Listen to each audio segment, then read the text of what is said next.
Why is Australia Post taking this extraordinary step, Amelia? Good morning. So Australia Post is suspending most forms of shipping to the States just days ahead of a crucial deadline where tariffs will be applied to packages going into the States, mostly when they're sent by online retailers. So this is called the end of the so-called de minimis exemption. Until now, packages worth less than 1,500 Australian dollars could go into the States tax-free, but the Trump administration is ending that exemption on Friday for all of the world, and instead it's saying that packages that arrive will get slapped with tariffs of depending on their country of origin, or fees of around $80 US or more. Now, this looming deadline has been creating chaos and confusion for retailers here in Australia and in other parts of the world, and Australia Post. Australia Post last week already suspended transit shipping to the States. Now, that's when other countries use Australia's network to on-send packages to the States. And then today they've made this quite unusual announcement that now packages will be suspended indefinitely. It is worth noting that people can still send letters and documents to the United States, and packages that are worth less than around 150 Australian dollars and are declared as gifts. So it's very much online retail that's being impacted by this suspension.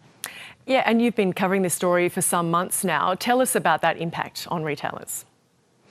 Retailers have been really confused ahead of this tariff deadline that's approaching on Friday. Now, I've been speaking to retailers, big and small. They say they've been struggling to get a really clear picture of how these tariffs will work.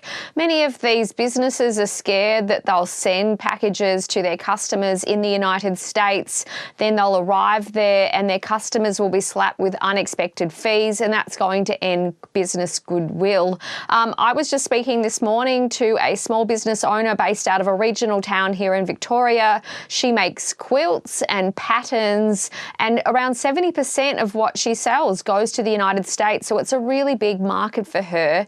She already made the decision last week to stop shipping to the States via Australia Post because she just didn't have clarity on what would happen next.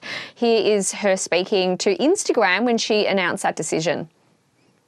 From August 29th of this year, that exemption is going to be taken off. So that means it's going to be 10% of the order charged on top of the order.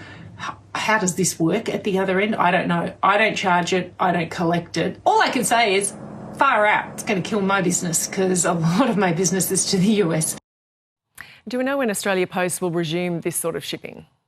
So Australia Post is saying this is a suspension and it's working as fast as possible to find a solution for its business customers.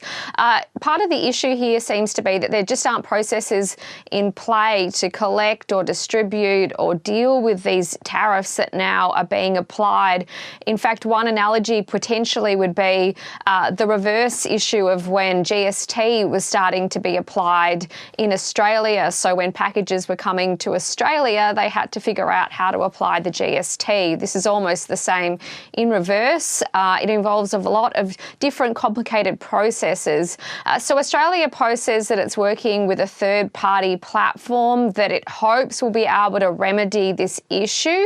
It's urging its business customers to sign up to that platform in the meantime while it finds a solution. But yes, for now, there's not really any clear deadline on when postage to the States is going to resume.